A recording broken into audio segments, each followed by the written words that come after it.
The following content is provided under a Creative Commons license. Your support will help MIT OpenCourseWare continue to offer high-quality educational resources for free. To make a donation or view additional materials from hundreds of MIT courses, visit MIT OpenCourseWare at ocw.mit.edu.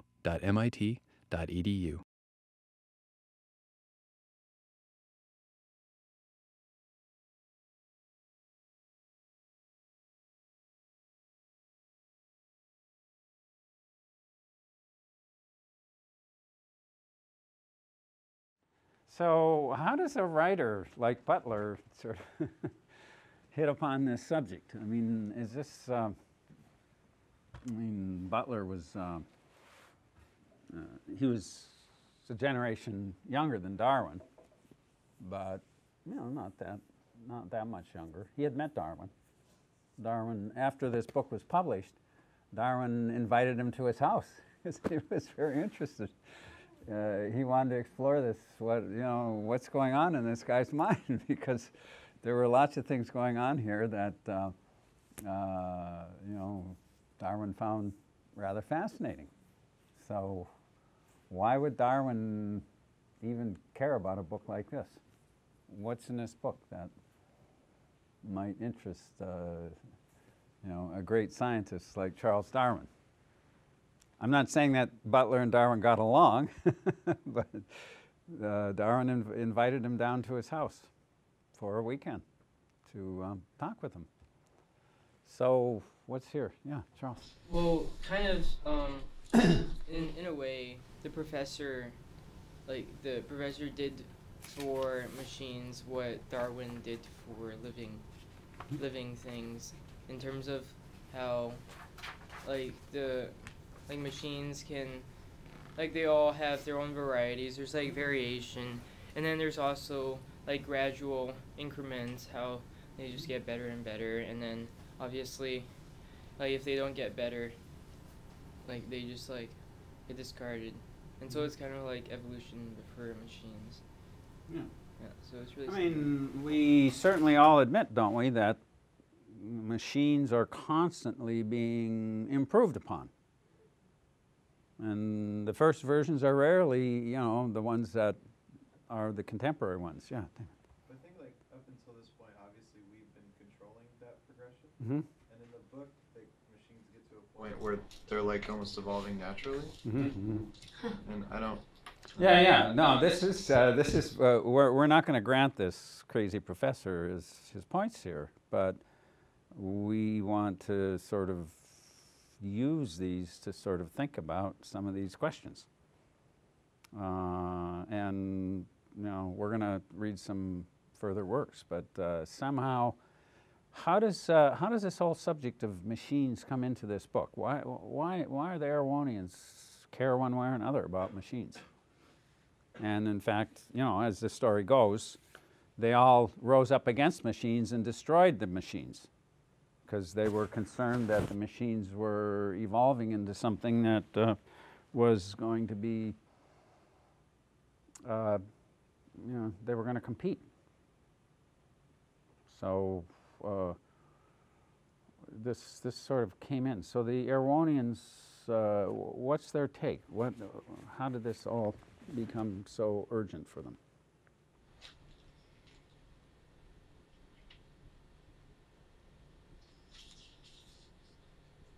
Elisha, any sense why machines would bother Erewhonians? I'm not really sure. Not sure, okay. I mean, the Erewhonians are very concerned about, being as fit as they possibly can. How do machines influence, in this book, how does this book see machines as influencing fitness? There's some kind of, yeah. The more you have to rely on machines, the less you have to rely on your own abilities. Yeah, machines sort of, as we were saying last class, they kind of, they make up for the defects that individual Erewhonians might have. So, an Erewhonian philosophy is to, make humans absolutely the strongest and best, and they're sort of self-selecting for strength and intelligence and so on. Not necessarily for brilliance, because they're not, they don't like individuals who get too far beyond the average. The Erewhonian model and ideal is to fit within the average, to be in the middle of the herd someplace. Not too far behind and not too far ahead, but a nice, healthy member of the Erewhonian herd, if you will. So machines they compensate. They compensate for certain types of things that individuals might not be able to manage. And so in compensating, what does that mean? Those individuals can have children, and those children will inherit those less well-developed or less competitive features. So that's how this society works. So as I said last time, it's the first kind of eugenical society. I mean, the word isn't being used here, and I don't think Butler's had the word in his vocabulary, but it's there. And it's being offered, of course, this society is being offered as a kind of a satire. So it's not something he's recommending. And, he's obviously positioned this professor's treatise, the Book of the Machines. How is that positioned in the book, in Erewhon? It comes from a professor in the colleges of unreason. I didn't have you read all the chapters, but these are colleges that Butler used to satire, as a satire against Cambridge, because he spent a lot of time learning Latin, and he couldn't figure out what the Latin was for, what the use was going to be. So in the colleges of unreason, which he was making fun of, the students are taught what they call a, quote, hypothetical language. And the hypothetical language was, it really didn't have any application. You just sort of learned it in order to learn it, but not for any particular application. So he was sort of making fun of the rigorous Latin course that he had to spend, and he spent a lot of his undergraduate years mastering Latin.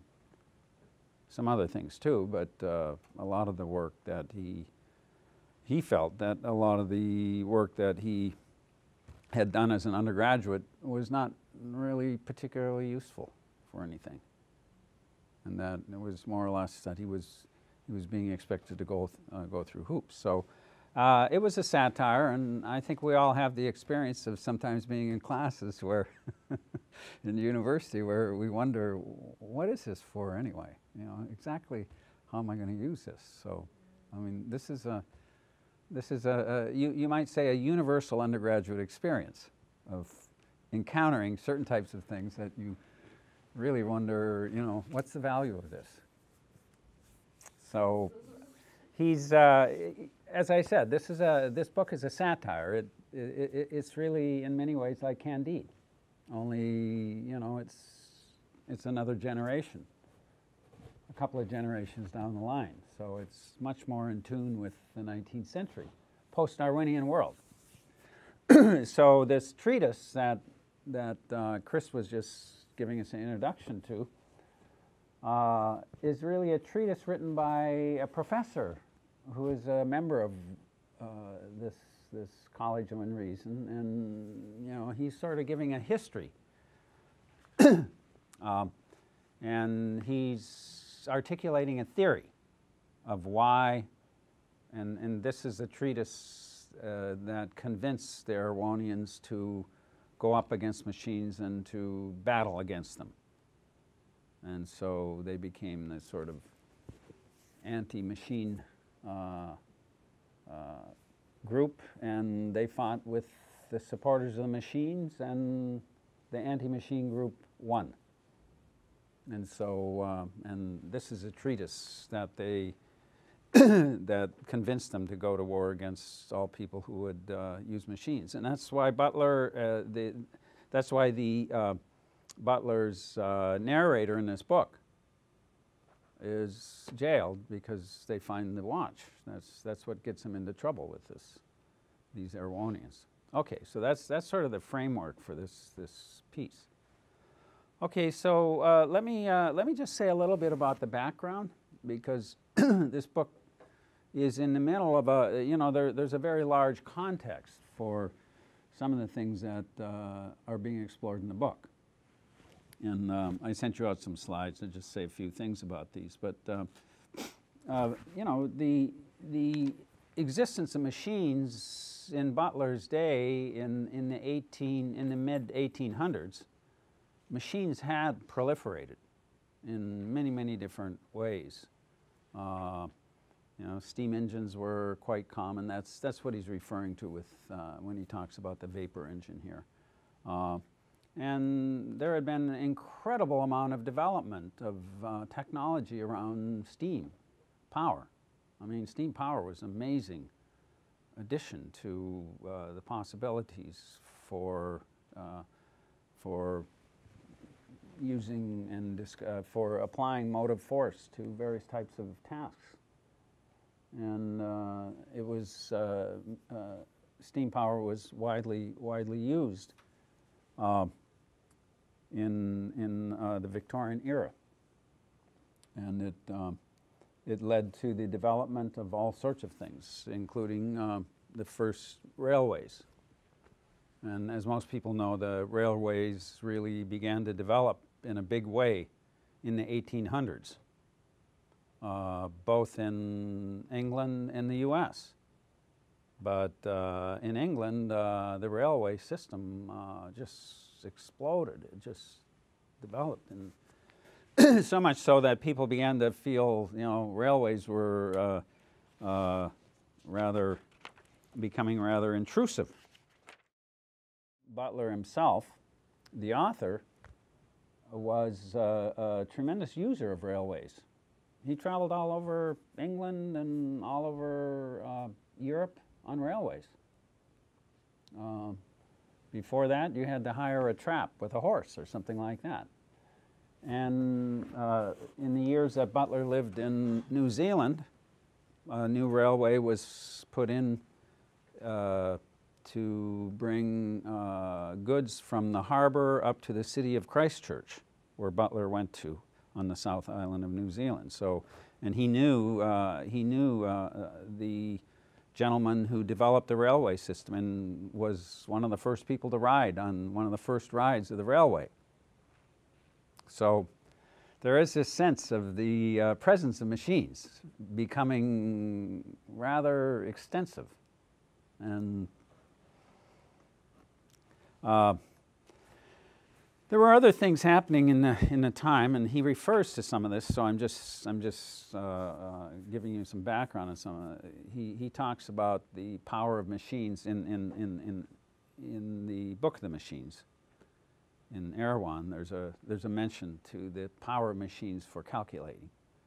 And Charles Babbage. Anybody here ever hear of Charles Babbage?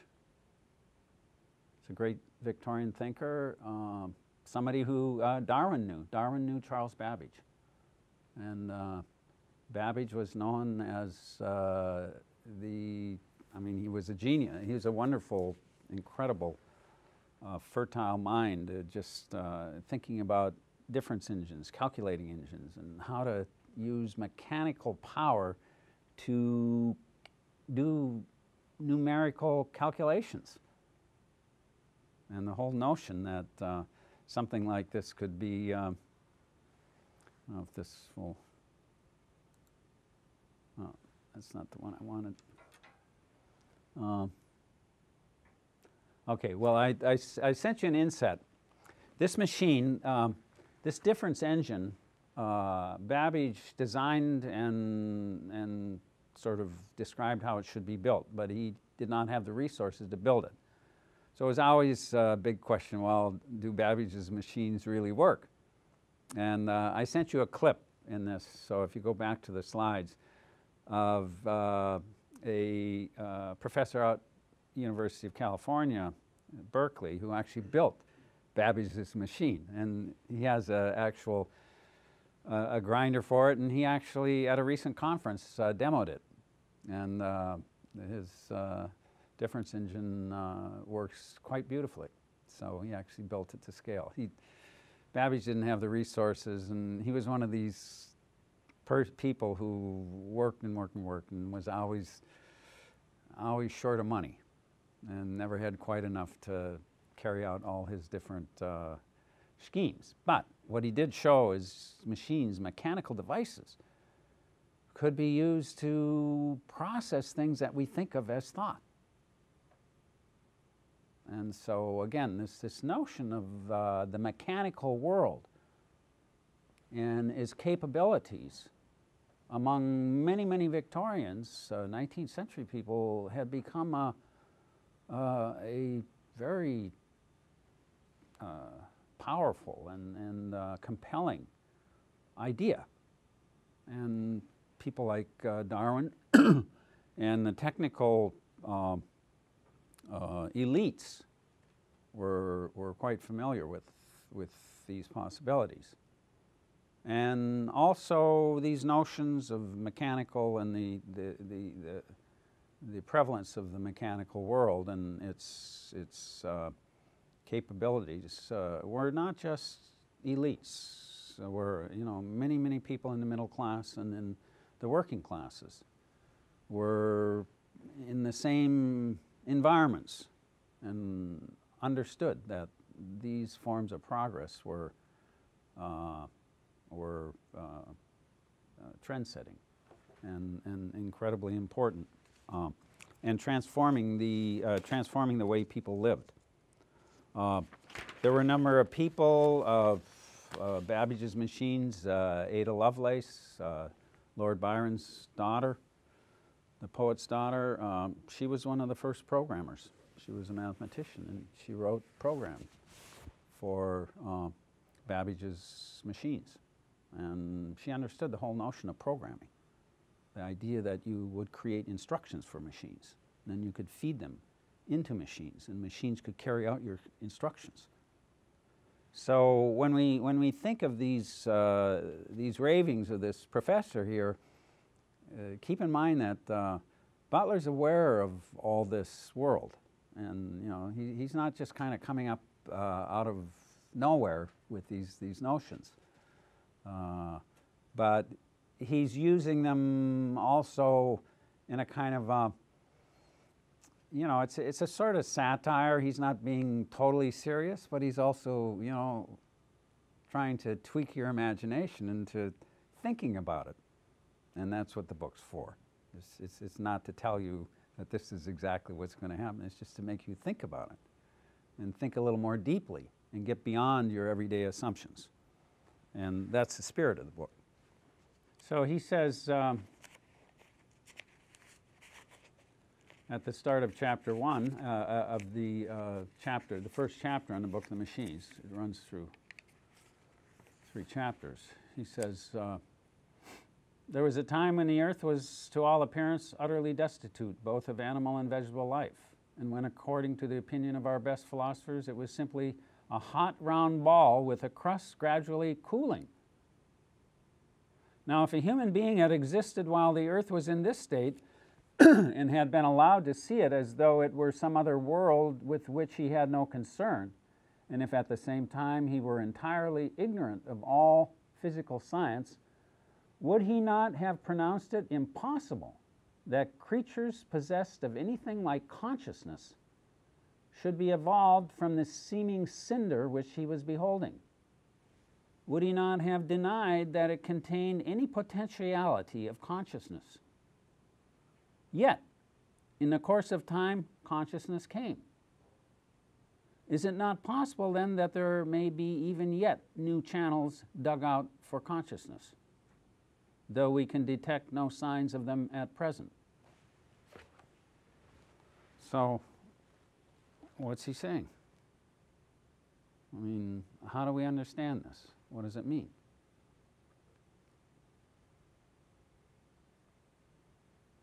Jake, what do you think?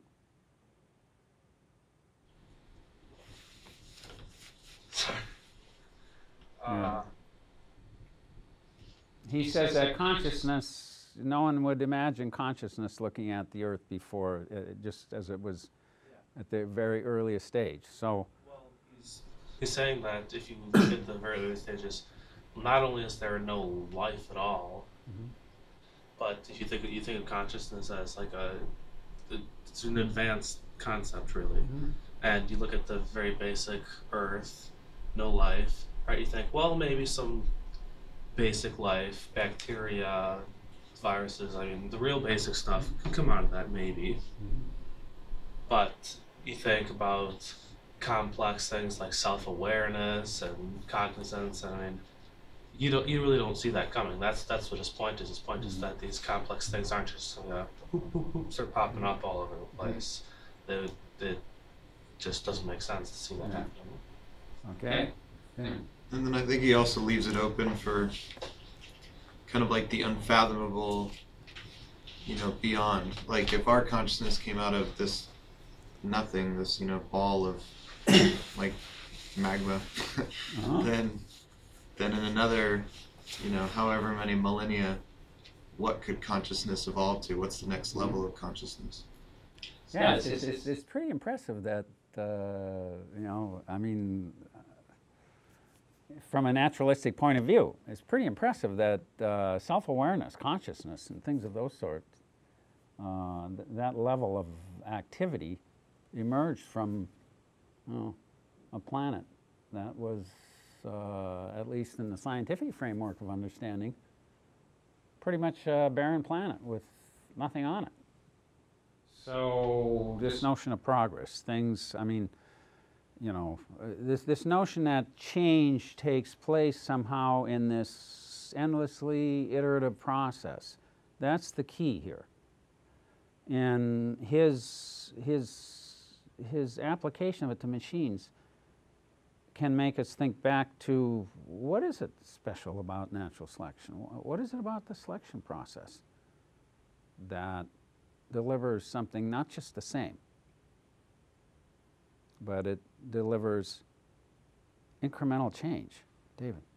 Well, I think it's interesting that like if something doesn't work, if a mutation doesn't work, if a change doesn't work, it just disappears.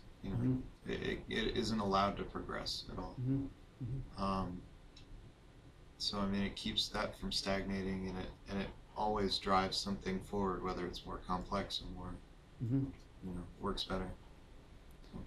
So yeah, so when you say drive forward, what you're really referring to is the fact that, there is what we might call a figure of merit, or there's some concept of, something can have more adaptation than something else. So there's an incremental advantage, or there's a differential that favors A or B over A. So there's some differential. And through this iterative process, and then the lack of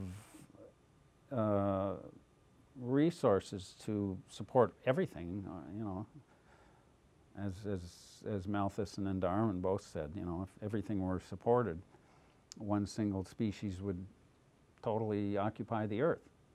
So there's not enough. But there's something happening here right at the heart of this iterative process. There is some kind of variation process that takes place, and there's a selecting force. And with that really, really simple dynamic over large periods of time, you get dramatic changes. But it's always natura non facit saltum. nature does not go through jumps, or does not jump through its development. So this is this notion of consciousness is a product of that. I mean, that's what he's pointing out. This notion of consciousness is a product of that long iteration. So then, our philosopher here says, if this can happen with materials that we would basically consider non-living,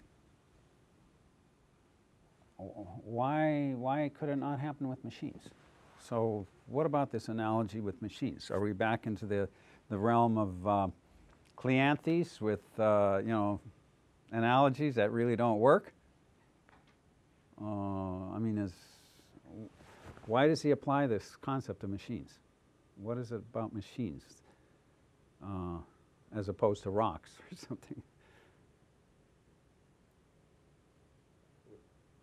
Like, in terms of natural selection, machines are very, very good at what they do. So they're like they can almost evolve by through us, and then they start becoming the best at what they do, to the point where they're even better than humans.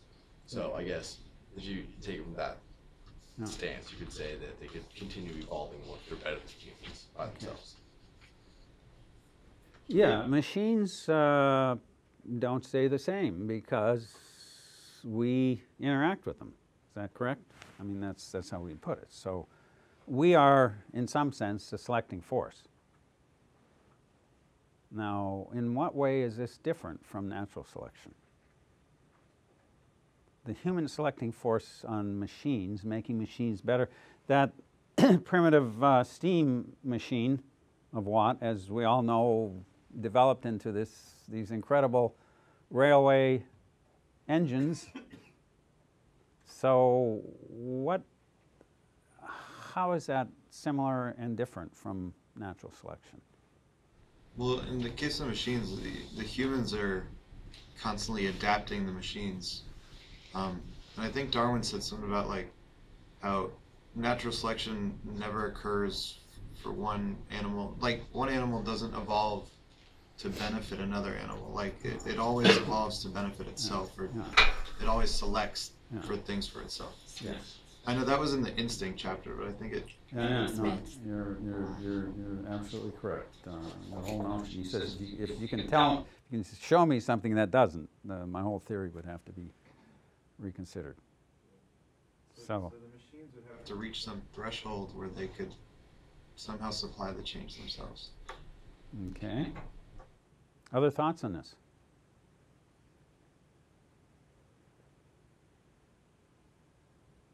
Well, is there an instance in Darwin's work in the origin where we do have organisms that are changing for other organisms? How about the first chapter? Domestication? I mean, those organisms are changing for the benefit of other organisms, i.e. changing as a result of the other organisms. Yeah, but we're the humans, whether it's conscious selection or unconscious selection, are selecting the individuals, whether it's sheep or chickens or whatever, they're breeding them into domestic species for their own purposes. Yes, Casey? But the difference between that and machines is that machines aren't their own source of mutation. Okay. The humans are both the selector and the source of mutation, whereas in selection of animals, they create random mutations. Then Yeah, they're working with naturally, provide. Good point. Absolutely. So maybe we have to revise our theories somewhat. And the question is this enough to say these ideas don't work for machines? Elisha, you were going to say something? Sorry, I was just sort of thinking. Yeah. Okay. I guess it's sort of unrelated about the difference between conscious and unconscious selection. Okay. All right, so yeah, conscious and unconscious selection are in the background here, and certainly probably a lot of machine. But the fact is humans are selecting machines, and I don't know, maybe selecting is not all. I mean, selecting is not all they're doing. Humans are building them too. Yeah. Yeah. Like the humans are coding the machines, so whereas DNA can vary on its own, if there's a variance in like computer code, then it's something that we've done and we could probably fix. Okay. But we're not necessarily perfect in our programming ways. What if we made an unconscious mistake? You remember the Terminator film where they say, what is it? Oh, you haven't seen it, yeah. So there's this moment where there's this sort of network of computers. Skynet has achieved consciousness at 10 something, they say, and boom, suddenly, all this network computing is thinking for itself. And, it's like, whoa. I mean, that's science fiction, but it brings up one important thing, and that is Butler's concept of machine and our more contemporary concept of machine. How do they differ? How are they similar?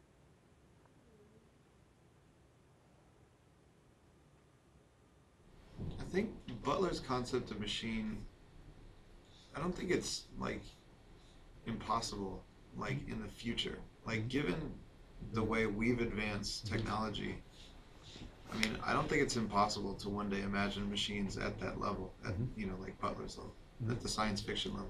Yeah.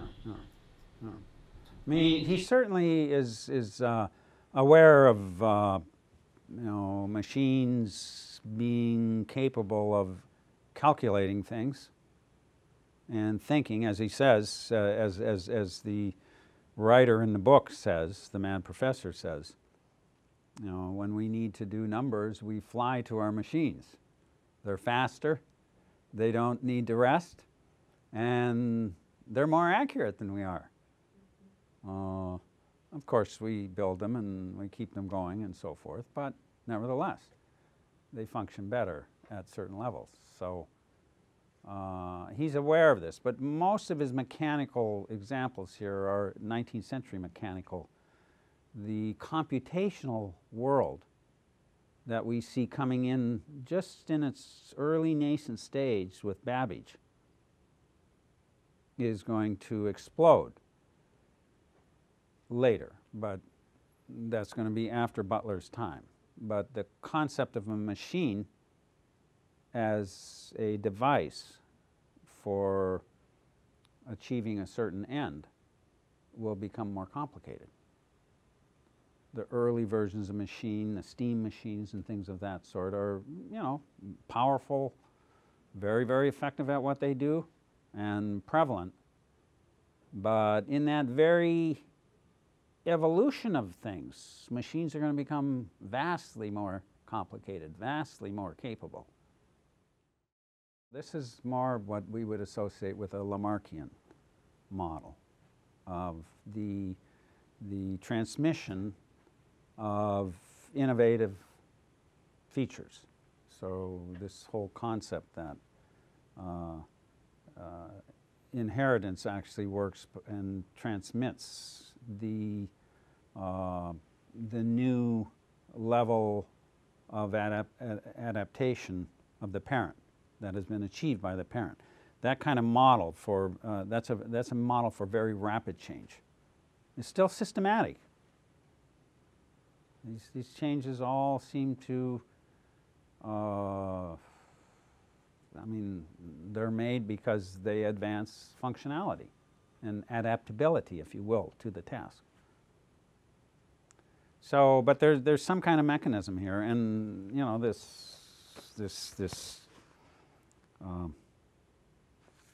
the argument in the book of machines here is, so machines evolve through the intermediary of humans. but so what? They still evolve.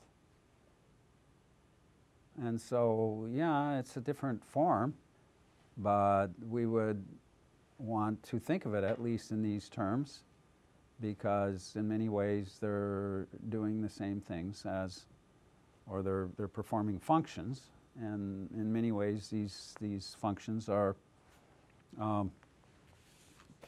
advancing in in ability. So it's rapid, and this notion then of self-replication. You know, do things have to be intentional? Is it necessary for self-consciousness to be part of self-replication? And what does the mad professor argue?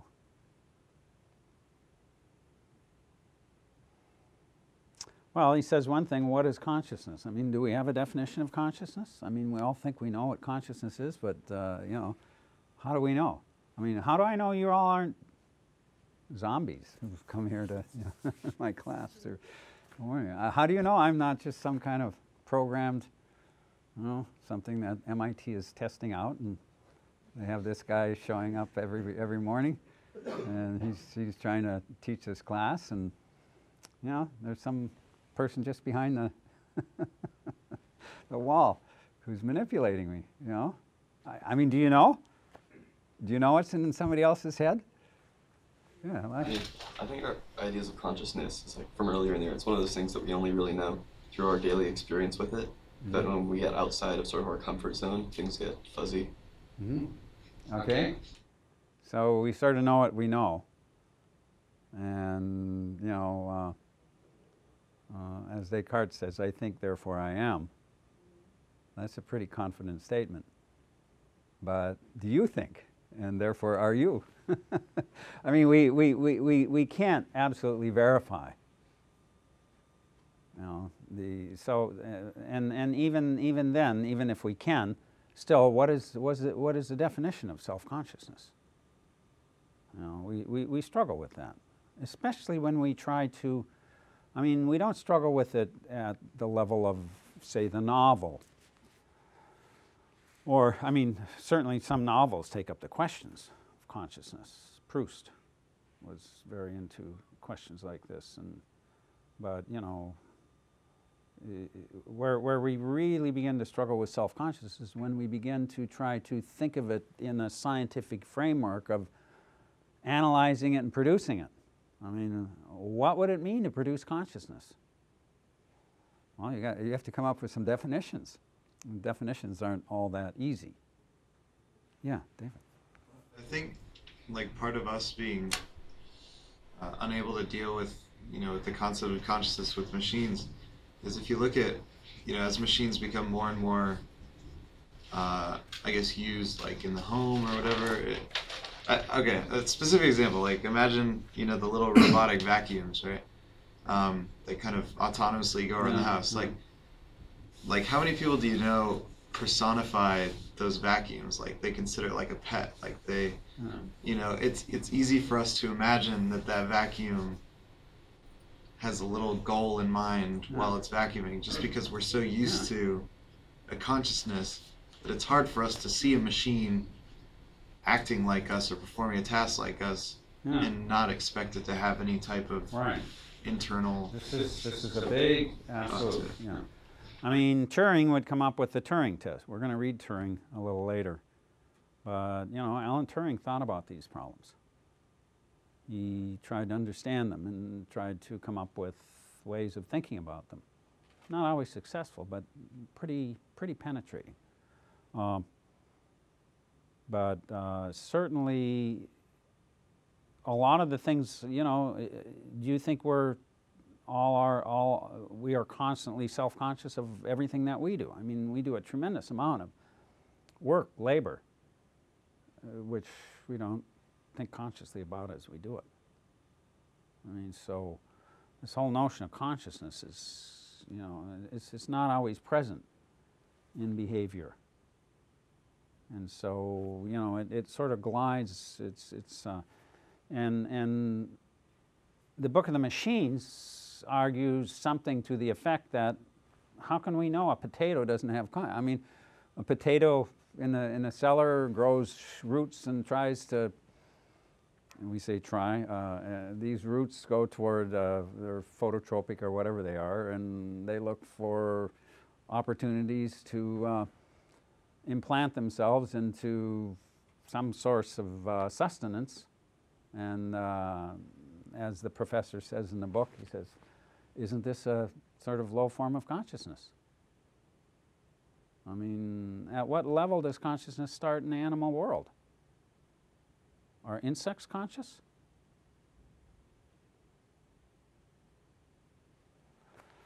What do you think, Charles? I think coming up from the very bottom of nature, where like there's always the question of the line between being conscious and not conscious, and as we, so very obviously, like individual cells are not conscious because like it's just one cell and there's no different components that can allow for a cell to be like functioning, but also other parts that can allow it to think. But like obviously there's like, I think consciousness is just a manifestation of the natural response that all organisms have to outside stimuli. Like if you stimulate a cell, if you make like one region hot, like things are gonna, like creatures, small creatures, are gonna move away from it. So you're saying a protozoan has a kind of a consciousness? It has an instinct without actually being an instinct. It has a tendency to want to survive. Okay. And I think consciousness is just a manifestation of that. And the line where, like, what we feel is consciousness is hard to nail. Well, let me just read this quick. But who can say that the vapor engine has not a kind of consciousness? Where does consciousness begin? And where end? Who can draw the line? Who can draw any line? Is not everything interwoven with everything? Well, he's getting... Is not machinery linked with animal life in an infinite variety of ways? So, David, you had your hand up. Like, there's a few lines. There's like instinct, there's consciousness, and then there's like self-awareness. Because I think we can... Okay. I think we can agree that like most complex animals are conscious, you know, but you know, like my cat is conscious, but is my cat self-aware? Does it like consider its own existence? You know, I think that's a big line too. So. Yeah, people are studying these questions even as we sit here.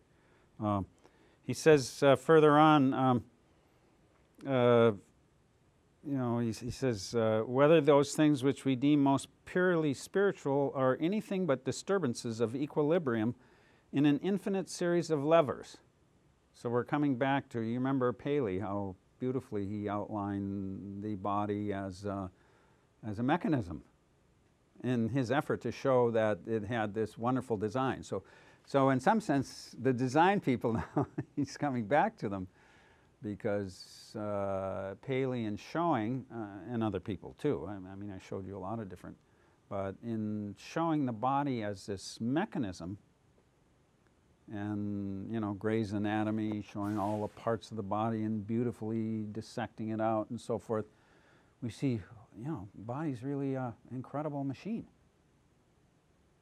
So now we're coming back to, you know, revisiting this from another point of view. Well, this machine is indeed a machine. And why should we think of it as a totally different machine from other machines? Yeah, it has consciousness and intentionality. But, as this thinker here is saying, well, what is consciousness and what is intention? So he says here, the disturbances, those things which we deem most purely spiritual are anything but disturbances of equilibrium in an infinite series of levers, beginning with those that are too small for microscopic detection and going up to the human arm and and the appliances which it makes use of, whether there not be a molecular action of thought. That was an outrageous statement in Butler's day. Is it outrageous today?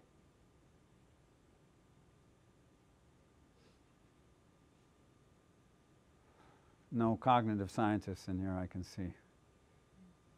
Brain and cog, go over and ask them.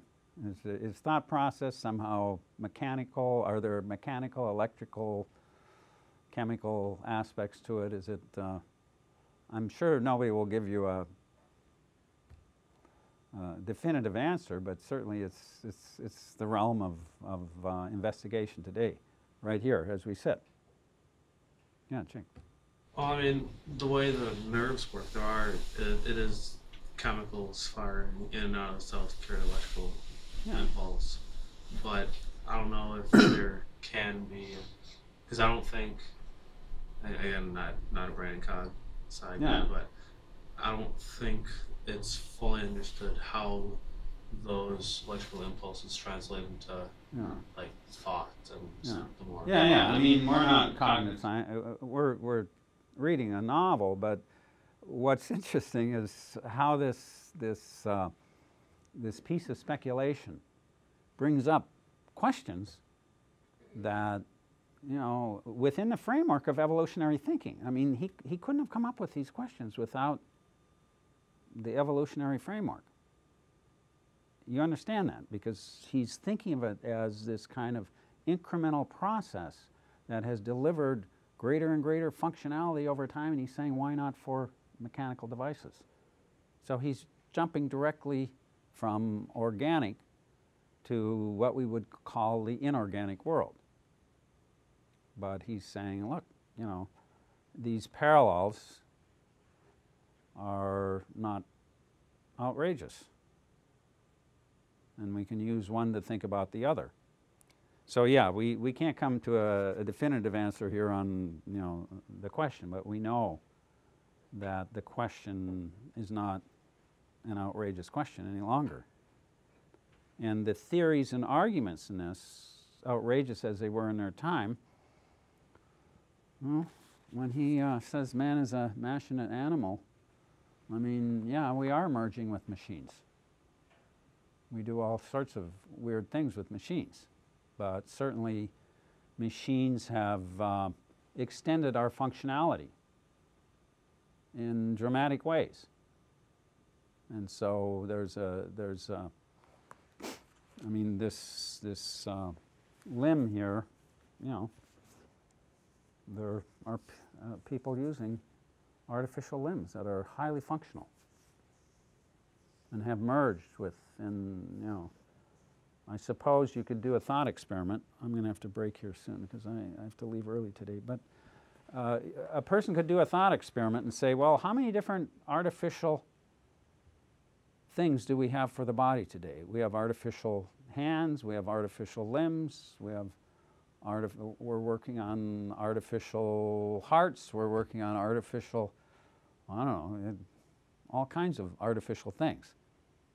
So if we did a thought experiment and we replaced a person, every single part with something artificial, if we could make it all work together, we might eventually end up with an entirely mechanical entity. When do they actually die? Yeah, that's a good question. I mean, David. Would the regrowth of organs be considered artificial as well? Well, that's a good question, because we can start making our own organic objects. So this is a huge area of research that people are engaged in. And so to what degree is that a human fabrication, i.e. in some sense a mechanical device? Only the mechanics are a biological mechanics that we have become so good at that we're beginning to build the biology. And it's, you know, it's not made up of all these inorganic things. We're building it out of organic tools and organic materials. So, you know, where are the lines? So that's what this is dealing with, is, you know, these lines that we think are so clear from a distance, when we get closer and closer up, aren't so clear. And it's worth thinking about. Okay, well, it's a fun chapter, 3 chapters, mainly because, you know, he talks about reproduction. You know, yes, the machine has to be reproduced outside of the body of the other machine, but, you know, there are precedents for things like this in nature. Just because reproduction takes place on the factory line, it's, you know, things are being produced, and they're following certain models, and so and these models are evolving into greater and greater functionality according to our desires. So this is where the design part of the human and the design part of the natural sort of merge.